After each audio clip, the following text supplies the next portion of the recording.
अस्सलाम वालेकुम, क्या हाल ठीक ठाक हो? सेहत भी ठीक है माशाल्लाह। उस्ताद भी शायद लिबरल की छत तो जनाब है माशाल्लाह कबूतर उड़ गए ने ते दोस्त बाब सारे नाल ने। आवाज़ नहीं सी आ रही तो थोड़ा जहा मसला सी, हूँ आवाज़ मेरे क्लीयर आ रही होगी। उस्ताद शकील जनाब कबूतर झंडी शंडी मार रहे ने। दोस्त ने जनाब अपना की नाश्ता जी थोड़ा पप्पू साहब ने जनाब मलक कादल साहब की तरफों मुनसब आए हुए ने ते शादा भी जनाब माशाल्लाह जी कबूतर उड़ गए ने। पूरे 5:30 बजे कबूतर उड़ा दिते ने। 5 मिनट की झंडी है। चेक करो जरा सारे दोस्तों वीरों अपना आवाज़ आ रही है।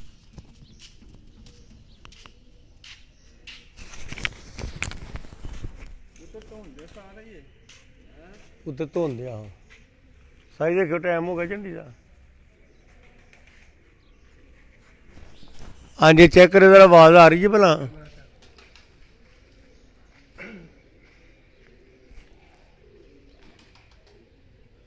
कबूतर कोई थले ने कोई उत्ते चले गए ने। बस आइयो इत्थे फड़काओ ने।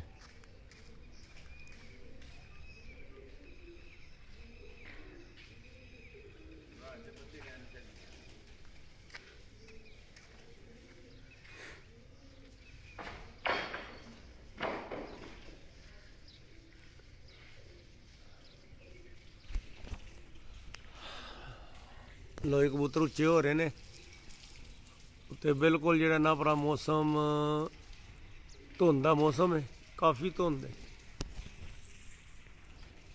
जिन्हें कबूतर नहीं नज़र आ रहे, घट ही नज़र आ रहे ने।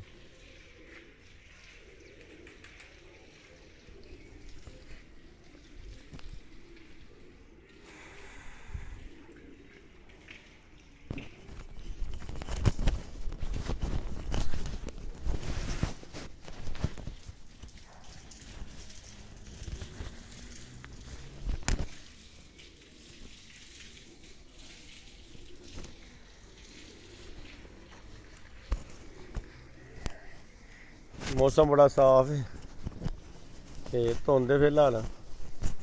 इंशाअल्लाह जैसी उम्मीद है कि गर्मी पेगी तो इंशाअल्लाह शुगर मेला अच्छा होएगा।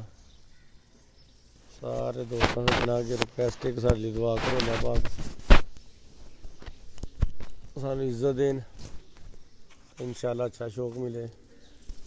जेह्ड़ा अपना दोस्त टूर्नामेंट करवा रहे ने, बहुत बड़ा टूर्नामेंट 240 छत्तां हिस्सा लै रही ने। अल्लाह पाक कामयाब करे।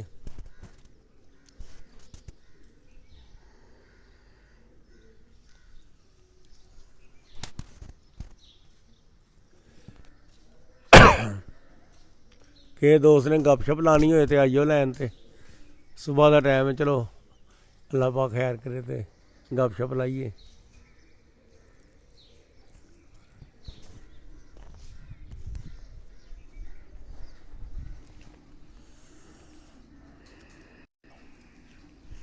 नहीं तो दोस्तों फिर सानू इजाज़त दियो।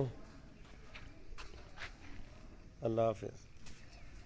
दुआ च याद रखियो।